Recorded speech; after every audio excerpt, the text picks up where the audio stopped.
आज आपने एक शॉप, सपोज आपको सपोज आपने कोई बिजनेस स्टार्ट करा और उस बिजनेस में आपको 10 करोड़ रुपीस की जरूरत है और आपके पास है 7 करोड़ रुपीस। तो 3 करोड़ की आपको मोर रिक्वायरमेंट है। तो आप क्या कर सकते हो बेसिकली, सोल प्रोप्राइटरशिप में तो सिंगल पर्सन है, उसके पास जितनी मनी होगी वही वो इन्वेस्ट कर सकता है। लेकिन पार्टनरशिप में क्या होता है, जिसमें एटलीस्ट 2 पीपल होते हैं। मिनिमम 2 पीपल, मैक्सिमम आपके कितने हो सकते हैं, 20। तो पार्टनरशिप बिजनेस कौन से होते हैं, जिसमें दो या दो से ज्यादा लोग मिलकर बिजनेस करेंगे। तो उसमें फाइनेंस भी कहाँ से आएगा, पैसा भी कहाँ से आएगा, दो लोगों से। तो जब सोल प्रोप्राइटरशिप में कुछ प्रॉब्लम्स, पार्टनरशिप, तो बिजनेस करने के बहुत सारे तरीके हैं। आप अकेले कर सकते हैं, दो लोगों के साथ मिलकर कर सकते हैं, रजिस्टर्ड होके कर सकते हैं, और अनरजिस्टर्ड होके भी कर सकते हैं। रजिस्टर्ड होके करते हैं तो आप बेसिकली बना लेंगे कंपनी। कंपनी में भी सेम बिजनेस होगा, जैसे फॉर एग्जाम्पल मुझे शूज मैन्युफैक्चर करना है, तो शूज मैन्युफैक्चर मैं अकेले भी कर सकती हूँ। मैंने अपनी फैक्ट्री लगा ली, प्लांट लगा लिया, शूज मेरे यहाँ बनते हैं। शूज मैन्युफैक्चर मैं पार्टनरशिप में भी कर सकती हूँ, क्योंकि अगर शूज मैन्युफैक्चरिंग में बहुत इन्वेस्टमेंट होगा, बड़े बड़े प्लांट लगेंगे, ज्यादा स्टाफ की मुझे जरूरत है, तो मैंने पार्टनरशिप कर ली किसी के साथ। शूज मैन्युफैक्चरिंग में कंपनी बना के भी कर सकती हूँ, कि पहले मैंने दो या दो से ज्यादा लोग मिलकर हमने एक कंपनी बनाई। कंपनी के लिए रजिस्ट्रेशन कराना जरूरी है, कंपनीज एक्ट में रजिस्ट्रेशन होगा, और तभी हम क्या कर सकते हैं, शूज मैन्युफैक्चर कर सकते हैं। तो बेसिकली बिजनेस करना है, बिजनेस कुछ भी हो, लेकिन बिजनेस को करने के गवर्नमेंट ने डिफरेंट डिफरेंट वेज या मेथड्स हमें बताए हुए हैं। तो चॉइस हमारे ऊपर है कि हम किस तरीके से बिजनेस करना चाहते हैं। अकेले करना चाहते हैं, किसी के साथ करना चाहते हैं, हमें कुछ फॉर्मेलिटीज पूरी करनी होती है। आप सोल प्रोप्राइटरशिप करेंगे तो किसी को कोई डिस्क्लोजर नहीं करना।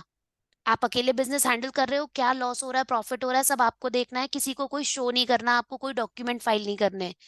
लेकिन आप पार्टनरशिप करोगे, उसमें भी किसी को कोई डॉक्यूमेंट फाइल नहीं करने, क्योंकि पार्टनरशिप का भी रजिस्ट्रेशन कंपलसरी नहीं होता। आप पार्टनरशिप का भी बिजनेस बिना कहीं भी रजिस्टर हुए कर सकते हैं। लेकिन आपको कंपनी बनानी है, तो कंपनी बनाने में आपको रजिस्ट्रार के पास सारी चीजें डिस्क्लोज करनी पड़ेंगी। जहां भी आप अपनी कंपनी को रजिस्टर करेंगे, तो कंपनी को सारी चीजें अपनी डिस्क्लोज करनी पड़ेंगी, किसको प्रॉफिट हो रहा है, लॉस हो रहा है कंपनी में, ईच एंड एवरीथिंग आपकी क्या फाइल होती है रजिस्ट्रार के पास। क्लियर। तो जितने भी मेथड है बिजनेस करने के, उन सारे मेथड में सबसे इजी है आपका सोल प्रोप्राइटरशिप, उससे थोड़ा सा है आपका पार्टनरशिप, और सबसे ज्यादा फॉर्मेलिटी वाला है कंपनी। तो जो आपका सिलेबस है सीए फाउंडेशन में, कॉर्पोरेट बिजनेस लॉ बेसिकली, तो उसमें आप डिफरेंट डिफरेंट टाइप के एक्ट पढ़ेंगे।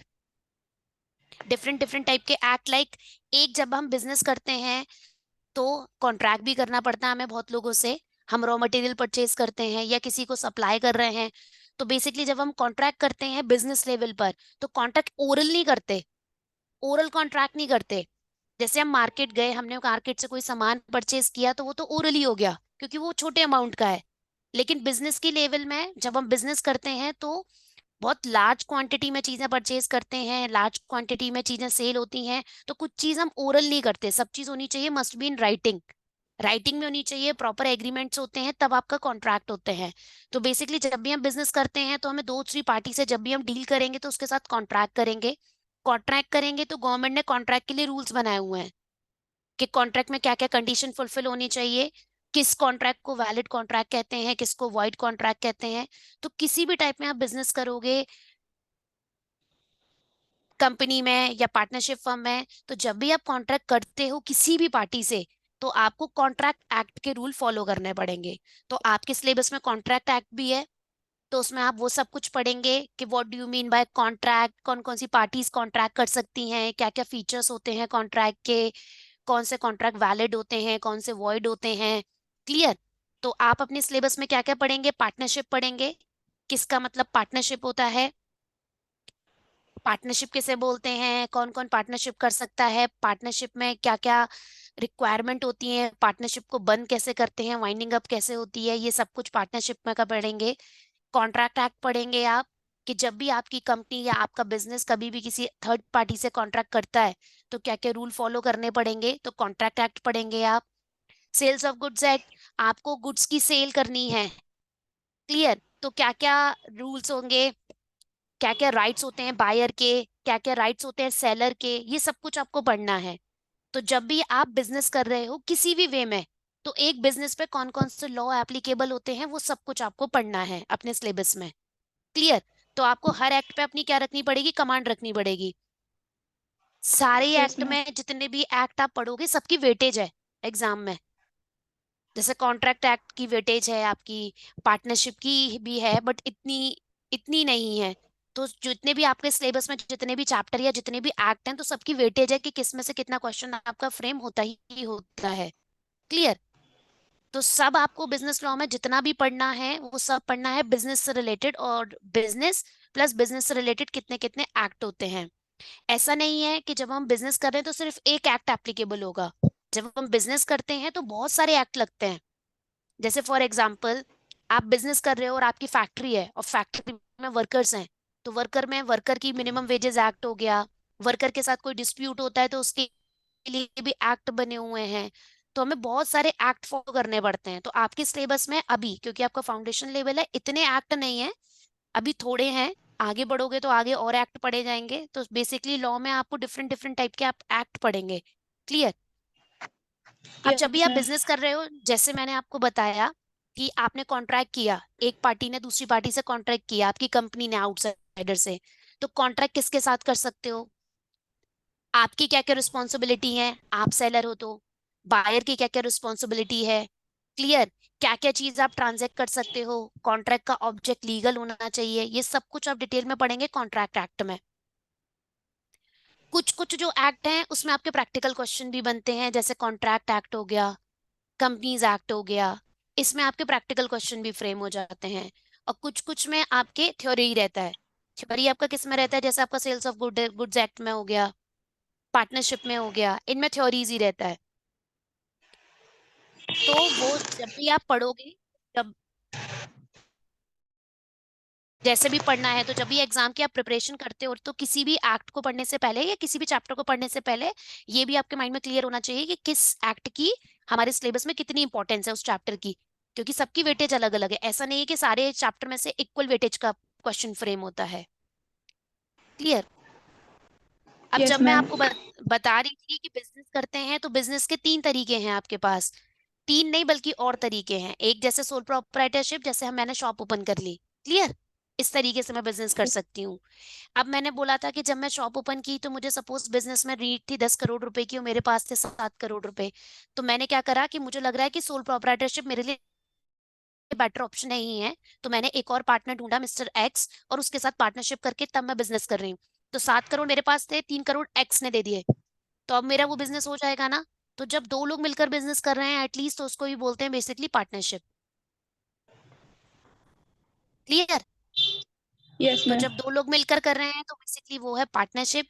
पार्टनरशिप के भी कुछ रूल्स हैं कि पार्टनर कैसे होने चाहिए।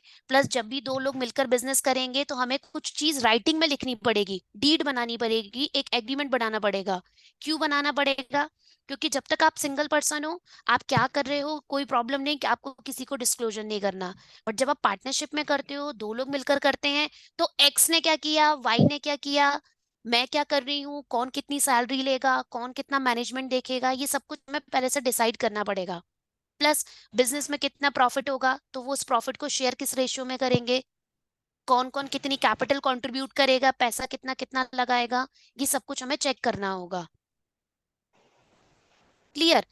यदि आप बिजनेस कर रहे हो और बिजनेस में सारी टर्म्स एंड कंडीशन पहले से क्लियर हैं, पार्टनरशिप आपने बिजनेस स्टार्ट किया, उसमें सारी आपने टर्म्स एंड कंडीशन एक एग्रीमेंट में लिख ली कि कौन कौन कितना कितना कंट्रीब्यूट करेगा, आपने पहले से लिख लिया है, तो कंफ्यूजन क्लियर रहेगा। अदरवाइज आप कुछ भी लिख के नहीं करते हो तो डिस्प्यूट अराइज होंगे फ्यूचर में। एक्स बोलेगा कि मुझे इतनी सैलरी चाहिए, वाई बोलेगा मुझे इतनी सैलरी चाहिए, तो कंफ्यूजन ना हो, डिस्प्यूट अराइज ना हो। कंपनी क्या करती है बेसिकली, जो भी बिजनेसमैन होते हैं जो पार्टनरशिप कर रहे हैं, वो लोग पहले से ही एक एग्रीमेंट बना लेते हैं पार्टनरशिप में। उस एग्रीमेंट में सारी टर्म्स एंड कंडीशन लिख लेते हैं। तो जैसे फॉर एग्जांपल आपने और मैंने कोई पार्टनरशिप की, तो पहले से ही हम टर्म्स क्लियर कर लेंगे कि किसको कितनी सैलरी मिलेगी, मैनेजमेंट कौन देखेगा, कॉन्ट्रैक्ट में कैसे कैसे काम होगा, प्रॉफिट शेयरिंग रेशियो क्या होगा, कौन कितनी एसेट कंट्रीब्यूट करेगा बिजनेस में, कौन कौन कितना, जैसे मैंने बोला मैं 7 करोड़ लगाऊंगी, आपने बोला मैं 3 करोड़ लगाऊंगी, तो क्लियर, ये सब कुछ आप पहले से क्लियर कर देते हो। तो पार्टनरशिप जब भी हम करते हैं तो पार्टनरशिप में बेसिकली एक एग्रीमेंट होना बहुत जरूरी है, वो which must be in writing में होता है, जिसमें सारी आपकी टर्म्स एंड कंडीशन लिखी होती हैं। तो पार्टनरशिप को जब ये राइटिंग में आप सारी टर्म्स एंड कंडीशन लिखते हो, उस डॉक्यूमेंट को बोलते हैं पार्टनरशिप डीड या पार्टनरशिप एग्रीमेंट। तो कभी भी कोई डिस्प्यूट होगा, सपोज एक्स ने बोला कि मुझे ये परसेंटेज चाहिए, तो वाई बोल सकता है ना कि आपकी परसेंटेज कितनी है, सब कुछ हमने पहले से कहाँ डिसाइड कर लिया है, डीड में, डीड में लिख लिया है। लेकिन पार्टनरशिप का बिजनेस करने के लिए हमें किसी भी जगह रजिस्टर होना जरूरी नहीं है, क्योंकि पार्टनरशिप का एक्ट है, पार्टनरशिप एक्ट 1932। पार्टनरशिप एक्ट में बेसिकली कहीं भी ये लिखा नहीं है कि आपको बिजनेस करने के लिए रजिस्ट्रेशन कराना जरूरी है। लेकिन जब भी आप कंपनी बनाते हो, तो कंपनी आपकी बनेगी ही नहीं जब तक आप उसको क्या नहीं करोगे, रजिस्टर नहीं करोगे। क्लियर। तो जब भी आप किसी भी टाइप का बिजनेस स्टार्ट कर रहे हो, शॉप बना के कर रहे हो, पार्टनरशिप में कर रहे हो, कंपनी कर रहे हो, तो आपको कभी भी कोई भी बिजनेस स्टार्ट करने से पहले उसके क्या पता होने चाहिए, उसके रूल्स पता होने चाहिए। अब जैसे आपने पार्टनरशिप शुरू की, तो आपको पता होना चाहिए कि आपको एग्रीमेंट बनाना होता है। कंपनी स्टार्ट करी, बिजनेस शुरू करा है, कंपनी बनाई है, तो आपको पता होना चाहिए कि कंपनी के लिए रजिस्ट्रेशन कराना है। क्लियर। तो सपोज ये सब चीजें आपको करनी नहीं आती है किसी नॉर्मल इंसान को, तो वो किसकी हेल्प लेता है, प्रोफेशनल्स की हेल्प लेता है। प्रोफेशनल्स कौन होते हैं, आपके सीएसीएस होते हैं, चार्टर्ड अकाउंटेंट और कंपनी सेक्रेटरी। अब जैसे फॉर एग्जांपल हम दोनों मिलकर एक कंपनी ओपन करना चाहते हैं, ऑब्जेक्ट हमें पता है, हमें बिजनेस क्या करना है, लेकिन हाँ श्रुति। लॉयर भी तो हो सकते हैं ना। हाँ लॉयर भी हो सकते हैं, बट सारे लॉयर्स को कंपनी इनकॉर्पोरेशन की नॉलेज हो ये जरूरी नहीं है। यदि आपके लॉयर्स को कंपनी इनकॉर्पोरेशन के सारे डॉक्यूमेंट्स पता है, हर जगह हर जगह साइन आपके लॉयर के नहीं लग सकते। कंपनी इनकॉर्पोरेशन के यदि लॉयर को पता है तो वो करवा सकता है। बट मेन जो होते हैं कंपनी की, जो ज्यादा नॉलेज होती है, वो आपके अकाउंट्स की नॉलेज आपके चार्टर्ड अकाउंटेंट को होती है, और कंपनीज एक्ट की नॉलेज आपके सीएस को ज्यादा, ऐसा मानते हैं। बट नॉलेज सीए को भी ऐसा हो सकता है कि कंपनी लॉ की पूरी नॉलेज हो, और सीएस को भी ऐसा हो सकता है कि अकाउंट्स की पूरी नॉलेज हो। बट जहां जहां साइन की रिस्पॉन्सिबिलिटी आएगी, वहाँ अकाउंट्स वाली चीजों में चार्टर्ड अकाउंटेंट ही साइन करेगा, और कंपनीज एक्ट वाली चीजों में सीएस ही साइन करेगा। कुछ कुछ जगह लॉयर साइन कर सकता है, जैसे कंपनी को इनकॉर्पोरेट करते हैं, बनाते हैं, तो हाँ लॉयर साइन कर सकता है। जब कंपनी का मेमोरेंडम या आर्टिकल बनता है, तो उसमें एक प्रोफेशनल के साइन होते हैं, तो उसमें लॉयर ऑथराइज है कि लॉयर कर सकता है। तो आपके लॉयर को नॉलेज है तो हाँ लॉयर पे भी आप जा सकते हैं। तो कभी भी किसी भी टाइप का बिजनेस स्टार्ट करते हैं, तो उसको स्टार्ट करने से पहले उसमें क्या क्या रूल फॉलो होते हैं, किसी प्रोफेशनल या किसी जिसको भी इसकी नॉलेज है उससे पहले पूछ लो, फिर वो बिजनेस स्टार्ट करो। तो वो अच्छे वे में रन होगा, अदरवाइज एक पॉइंट ऑफ टाइम पर वो क्या हो जाएगा, बंद हो जाएगा। क्लियर। अब जैसे आपने कंपनी स्टार्ट की, तो आपको पता होना चाहिए इनकम टैक्स में भी इसकी फाइल जाएगी, रिटर्न जाएगा, कंपनीज एक्ट में भी इसका रजिस्ट्रार के पास भी रिटर्न जाएगा, ये आपको पता होना चाहिए। अब आपने कंपनी स्टार्ट कर ली, बिजनेस शुरू कर दिया, आपको यही नहीं पता कि इसका रिटर्न जाना है, तो रिटर्न जब नहीं जाएगा तो पेनल्टी तो लगना शुरू हो गई होगी, गवर्नमेंट तो आप पे पेनल्टी लगाएगी, और आपको पेनल्टी से बचना है, और आप चाहते हो कि आपका बिजनेस स्मूथ चले, तो आपके पास पहले से कोई बंदा होना चाहिए जिसको उस चीज की नॉलेज हो, या आपको खुद को ही हो, आपको खुद को ही आपने पढ़ लिया हो, पहले से पता कर लिया हो कि जब भी हम कंपनी चलाते हैं तो ये डॉक्यूमेंट्स जाते हैं, और ईयरली जाएंगे। ईयरली एक इनकम टैक्स में फाइल जाएगी, एक रजिस्ट्रार के पास फाइल जाएगी, ये सब आपको पता होना चाहिए। तो जब भी आप बिजनेस कर रहे हो, तो बिजनेस चाहे पार्टनरशिप में करो। पार्टनरशिप में थोड़ा सा इजी क्यों है, क्योंकि कहीं भी कुछ रजिस्ट्रेशन नहीं है, तो कहीं भी आपको डिस्क्लोजर नहीं करने। आप अपना बिजनेस करिए, बट पार्टनरशिप का ड्रॉबैक क्या है, कि जब भी आप पार्टनरशिप करते हो, तो जितने भी पार्टनर हैं, जैसे ए और बी ने मिलकर पार्टनरशिप की, ए ने कुछ मिस्टेक कर दी या फ्रॉड कर दिया, तो बी भी लायबल होगा। मैम तो पार्टनरशिप में एग्रीमेंट बनता है ना। पार्टनरशिप में एग्रीमेंट बनता है, बट पार्टनर्स में एक रूल होता है, पार्टनरशिप का एक बहुत इंपॉर्टेंट फीचर है जिसे बोलते हैं म्यूचुअल एजेंसी। कि पार्टनरशिप में जितने भी पार्टनर्स होते हैं वो सब प्रिंसिपल भी हैं और एजेंट भी हैं। सारे पार्टनर प्रिंसिपल्स भी होते हैं, सारे पार्टनर एजेंट भी होते हैं। इसका क्या मतलब है, कि जब भी कोई पार्टनर काम करेगा, जैसे A B C D 4 partner हैं, कोई काम ए ने किया, जब काम ए कर रहा है तो ए एजेंट बन गया, बी सी डी प्रिंसिपल बन गए। जब काम बी करेगा तो बी एजेंट बन जाएगा, ए सी डी क्या बन जाएंगे, प्रिंसिपल बन जाएंगे। बट काम कोई भी पार्टनर करे, बट रिस्पॉन्सिबल कौन होगा, सारे होंगे। तो बेसिकली पार्टनरशिप का ये सबसे बड़ा ड्रॉबैक है कि मिस्टेक कोई करता है बट लाइबल सारे होते हैं। ऐसा कंपनी में नहीं होता। कंपनी में जो मिस्टेक करेगा, जो गलती करेगा, वही लाइबल होगा। लेकिन आपका अच्छे से है, सब कुछ राइटिंग में लिखा हुआ है, आपने लाइक डीड में सारी टर्म्स क्लियर की हुई हैं कि किसकी रिस्पॉन्सिबिलिटी पर कौन रिस्पॉन्सिबल होगा, तो ये सब चीजें आपने पहले से क्लियर करी हुई है, तो फिर कोई कंफ्यूजन नहीं है, तो आपकी पार्टनरशिप स्मूथ चलती है अब है ना। अदरवाइज पार्टनरशिप आपकी एक पॉइंट ऑफ टाइम के बाद क्या हो जाती है, बंद हो जाती है। फॉर एग्जाम्पल, एक सीए एक सीएस, दो ने मिलकर पार्टनरशिप स्टार्ट की, एक फर्म। सीए वाला पर्सन सीए की फैसिलिटीज देता है, जितने भी कस्टमर आते हैं, लाइक रिटर्न वगैरह फाइल करता है इनकम टैक्स में, सारी इनकम टैक्स की क्वेरी आपकी हैंडल करता है। सीएस वाला पार्टनर आपकी सीएस के सारे मैटर्स देखता है, कंपनी के रिटर्न वगैरह फाइल करता है। अब सपोज कोई मिस्टेक सीए ने कर दी, लेकिन रिस्पॉन्सिबल कौन होगा, सीए सीएस दोनों रिस्पॉन्सिबल हैं। उसमें हम ये नहीं कह सकते सिर्फ सीए रिस्पॉन्सिबल है। तो पार्टनरशिप के कुछ ड्रॉबैक्स हैं कि मिस्टेक एक जना करता है बट लाइबल सारे होते हैं, क्योंकि कंपनी पार्टनरशिप में क्या है, म्यूचुअल एजेंसी रूल है कि पार्टनरशिप में सारे पार्टनर एजेंट भी हैं और सारे पार्टनर प्रिंसिपल भी हैं। अब आप उस चीज के लिए डीड में प्रॉपर लिख दें कि यही पार्टनर लाइबल होगा जो मिस्टेक करेगा या प्रॉपर, तो आपका ठीक है। हर चीज के लिए डीड में कोई स्पेसिफिक पॉइंट नहीं है कि आपको 20 पॉइंट लिखने हैं, 10 पॉइंट लिखने हैं या 15 पॉइंट लिखने हैं। डीड आपकी पार्टनरशिप टू पार्टनरशिप चेंज होती है। तो जो भी आप जिस टाइप की भी पार्टनरशिप कर रहे हो, आप डीड में अपनी टर्म्स एंड कंडीशन अपने अकॉर्डिंग डाल सकते हो। तो उसमें आप कोई भी पॉइंट ऐड करा सकते हो जो आपको लगता है कि फ्यूचर में प्रॉब्लम क्रिएट कर सकता है।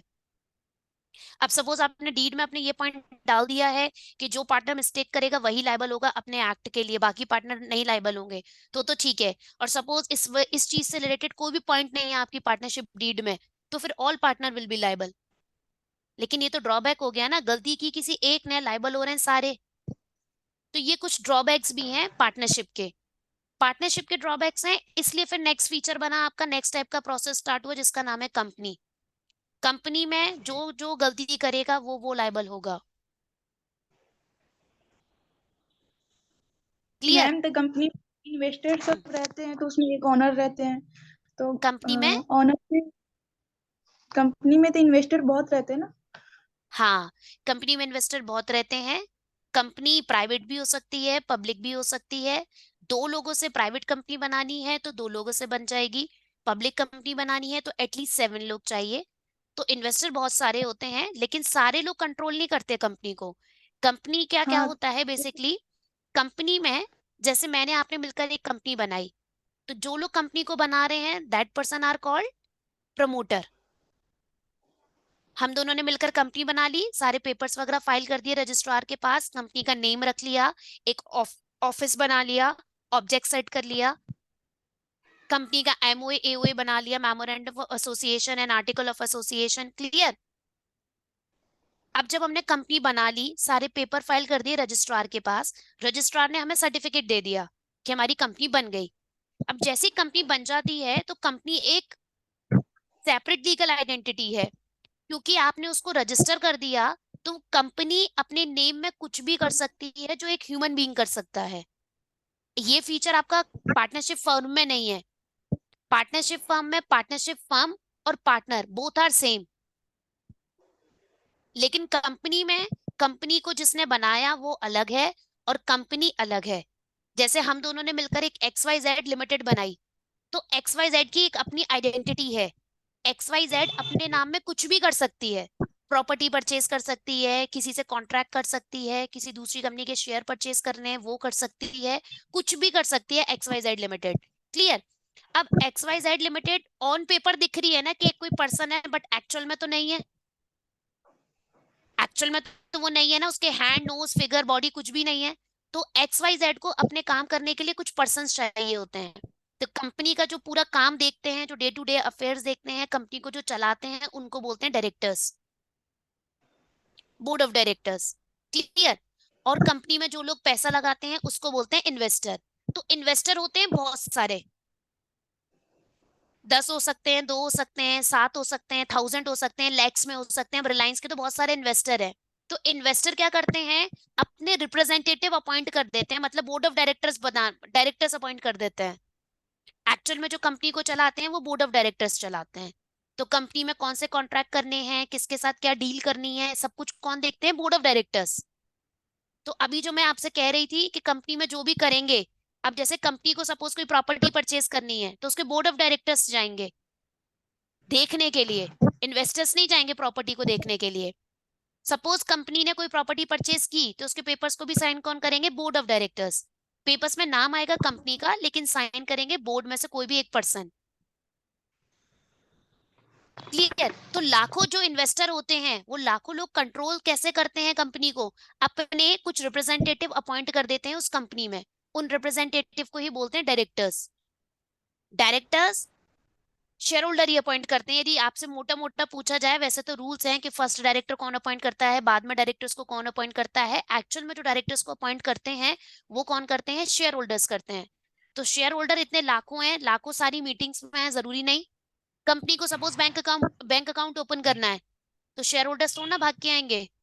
कौन ओपन करेगा, बोर्ड ऑफ डायरेक्टर्स। अपनी मीटिंग करेंगे, डिसाइड करेंगे किस बैंक में अकाउंट ओपन करना है, किसी एक को ऑथराइज करेंगे और बैंक अकाउंट ओपन करेंगे। आपकी कंपनी में सपोज किसी को, आपकी कंपनी को किसी के साथ कॉन्ट्रैक्ट करना है, या आपकी कंपनी को रिलायंस के या टाटा के शेयर्स खरीदने हैं, तो आपकी कंपनी क्योंकि एक एज अ पर्सन है, एक सेपरेट लीगल आइडेंटिटी है, तो आपकी कंपनी भी शेयर खरीद सकती है जैसे एक ह्यूमन बीइंग खरीद सकता है। बट क्योंकि कंपनी सिर्फ on the record, on the face दिख रही है, पेपर्स पे दिख रही है, एक्चुअल में नहीं है, तो आपकी कंपनी में एक्चुअल में जो जाएगा, पेपर साइन करेगा सारे उस कंपनी के, वो सब कौन करेगा, बोर्ड ऑफ डायरेक्टर्स। तो कंपनी बनने के बाद दो लोग होते हैं, एक जो पैसा लगाते हैं, एक जो पूरा मैनेजमेंट देखते हैं। जो पैसा लगाते हैं उसे क्या बोलते हैं, इन्वेस्टर। और जो मैनेजमेंट करते हैं वो होते हैं बोर्ड ऑफ डायरेक्टर्स। अब ऐसा भी हो सकता है कि इन्वेस्टर अपने को ही बोर्ड ऑफ डायरेक्टर बना ले, ऐसा हो भी सकता है और ऐसा नहीं भी हो सकता है। तो चॉइस तो उसके ऊपर है जिसने कंपनी बनाई है। मैंने आपने मिलकर कंपनी बनाई है, तो हम दोनों हो गए उस कंपनी के प्रमोटर। ठीक है, जिसने सोचा कि हमें एक कंपनी बनानी है। आज हमने फॉर्मेलिटीज की, सारे पेपर वगैरह फाइल करे, सब कुछ अपलोड किया रजिस्ट्रार के पास। 24 तारीख को हमारी कंपनी बन गई और हमें एक सर्टिफिकेट मिल गया। अब जैसे ही कंपनी बनती है तो कंपनी में दो लोग हो जाएंगे, एक जो लोग पैसा लगा रहे हैं और एक जो लोग मैनेजमेंट देखेंगे। तो वो दोनों लोग सेम भी हो सकते हैं, अलग अलग भी हो सकते हैं, ये कंपनी की चॉइस है जो कंपनी बना रहा है। और जो प्रमोटर हैं वो ही बेसिकली क्या बन जाते हैं, कंपनी के डायरेक्टर और शेयर होल्डर। पर ऐसा भी जरूरी नहीं है। हम दोनों ने मिलकर कंपनी बनाई, कुछ टाइम बाद मैंने कहा कि मैं डायरेक्टर नहीं बनूंगी, आप कह रहे हो कि मैं डायरेक्टर भी बनूंगी, तो वो हमारी चॉइस है कि जो प्रमोटर हैं वही डायरेक्टर बन जाएं, वही शेयर होल्डर बन जाएं, या प्रमोटर हटके जब कंपनी बने तो नए बंदे अपॉइंट हो जाएं एज अ डायरेक्टर और as a shareholder. Clear? Yes ma'am. तो बिजनेस करने के बहुत सारे तरीके हैं, जितना आप सबसे इजी है सोल प्रोप्राइटरशिप, क्योंकि उसमें कुछ भी फॉर्मेलिटी नहीं है, कहीं किसी को कुछ डिस्क्लोजर नहीं है, सारा आप अपने अकॉर्डिंग करते हो, सिंगल पर्सन कंट्रोल कर रहा है पूरा बिजनेस। पार्टनरशिप में वही है कि दो लोग आ जाएंगे, वहां पे भी सेम चीज है, कोई डिस्क्लोजर नहीं करना, कुछ नहीं करना। पार्टनरशिप आप कहीं भी एक्ट में नहीं लिखा कि आपको उसको रजिस्टर करना है। आप रजिस्टर करके भी बना सकते हो, अनरजिस्टर करके भी बना सकते हो, कैसे भी बना सकते हो। लेकिन ऐसा एक्ट में नहीं लिखा कि पार्टनरशिप फर्म में बिजनेस करना है या पार्टनरशिप करके बिजनेस करना है तो रजिस्ट्रेशन कराना ही पड़ेगा। चॉइस आपके ऊपर है कि आप रजिस्ट्रेशन कराना चाहते हो या नहीं कराना चाहते हो। पार्टनरशिप फर्म में क्या है, जितने भी पार्टनर्स होते हैं उनकी लाइबिलिटी कैसी होती है, अनलिमिटेड। इसका मतलब क्या होता है, श्रुति पता है? अनलिमिटेड लाइबिलिटी मतलब, लाइबिलिटी का अर्थ ही होता है ना मैम की प्रॉफिट। कि प्रॉफिट। नहीं बेटा, अनलिमिटेड लाइबिलिटी का मतलब, आपकी पार्टनरशिप फर्म ने सपोज 10 लाख का लोन लिया बैंक से, अब वो पे नहीं कर पा रहे, तो उसके क्रेडिटर बैंक कितने रुपए की क्रेडिटर, उसकी 10 लाख की। तो अनलिमिटेड लाइबिलिटी का मतलब कि आपको बैंक का पैसा देना है तो वो फर्म ने लोन लिया है ना, पार्टनरशिप फर्म ने। बट पार्टनरशिप फर्म में फर्म और पार्टनर दोनों अलग अलग नहीं होते, एक ही माने जाते हैं। फर्म के जो क्रेडिटर हैं वही पार्टनर के क्रेडिटर हैं। तो सपोज फर्म ने 10 लाख का लोन लिया है, तो वो 10 लाख की लाइफ रिस्पॉन्सिबिलिटी किसी है पे करने की, पार्टनर्स की भी है। तो वो जो बैंक है वो फर्म से भी पैसा मांग सकती है कि मेरा 10 लाख रुपए पे करो, या पार्टनर से भी कह सकती है मेरा पैसा पे करो। तो जब तक वो 10 लाख रुपए पे नहीं होंगे, तो पहले तो जो ए और बी पार्टनर हैं वो कंपनी में से पैसा पे करेंगे कि पैसा पे हो जाए बिजनेस में से। सपोज 10 लाख में से 9 लाख ही पे हुआ, 1 लाख अभी भी बचा है, तो उनकी पर्सनल एसेट भी सेल हो सकती हैं उसका पेमेंट करने के लिए, उसकी घर की चीजें भी सेल हो सकती हैं। इसको बोलते हैं अनलिमिटेड लाइबिलिटी। जब आपकी लाइबिलिटी पर कोई लिमिट नहीं है, आपकी अनलिमिटेड लाइबिलिटी है, उसको बोलते हैं, जब तक वो लाइबिलिटी पे नहीं होगी तब तक आपकी घर की पर्सनल एसेट भी सेल हो सकती हैं, उसको बोलते हैं अनलिमिटेड लाइबिलिटी। ऐसा कंपनी में नहीं होता। कंपनी में आप मेंबर बनते हो। मेंबर कैसे बनते हो, शेयर होल्डर कैसे बनते हो, उस कंपनी का शेयर परचेज करते हो। क्लियर? शेयर परचेज करा, सपोज मैंने रिलायंस का 10 रुपए का शेयर है, 1,000 शेयर खरीदे, कितने हो गए श्रुति? टेन मैम थाउजेंड एक रुपीज हजार 10। 10,000 हो गए। एक मैम हजार शेयर खरीदे हैं 10 रुपए वाले, हाँ 10,000 रुपये। 10,000 हो गया। 10,000 में सपोज कंपनी ने मुझसे कॉल करी है, 8 रुपीज मांगे हैं, तो यानी मैंने 8,000 दे चुके हूँ। अब बचा कितना? 2,000। कंपनी 1000। पे चाहे कितना भी लोन आ जाए, करोड़ों में लोन चल रहा हो, कंपनी कंपनी आपसे कितना मांग सकती है? सिर्फ 2,000 रिमेनिंग बैलेंस। और यही पार्टनरशिप में होता। पार्टनरशिप में 10 लाख का लोन है तो वो फर्म का लोन है, लेकिन पार्टनरशिप में क्योंकि फर्म और पार्टनर अलग अलग नहीं होते, एक ही है, तो जो वो 10 लाख रुपए हैं फर्म के बिजनेस से पहले पे किए जाएंगे, फर्म की एसेट से पे किए जाएंगे, और उसमें कमी पड़ेगी तो पार्टनर्स खुद से पे करेंगे। ऐसा कंपनी में नहीं है। सपोज कंपनी ने लोन लिया होता तो जो बैंक है वो कंपनी से पैसा मांगेगा। Company direct bank share holder से पैसा नहीं मांगेगा, ये डिफरेंस है बहुत बड़ा। क्योंकि कंपनी कैसे बनी है? रजिस्टर होके बनी है, कंपनी की अपनी आइडेंटिटी है, वो क्रेडिटर कंपनी का क्रेडिटर है, शेयर होल्डर का क्रेडिटर नहीं है। वो 10 लाख का लोन कंपनी ने लिया है, शेयर होल्डर ने नहीं लिया है। शेयर होल्डर को सिर्फ कितना देना है? जितने के उसने शेयर खरीदे हैं।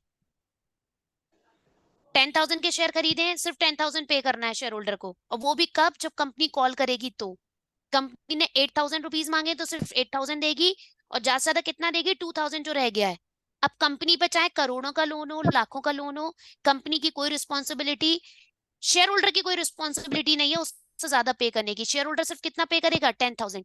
इसलिए कंपनी में कहते हैं कि शेयर होल्डर की लाइबिलिटी होती है लिमिटेड, और पार्टनरशिप फर्म में कहते हैं कि पार्टनरशिप में जो पार्टनर्स की लाइबिलिटी होती है वो होती है अनलिमिटेड। जब तक वो पूरा लोन पे नहीं होगा तब तक पार्टनर्स की जिम्मेदारी है।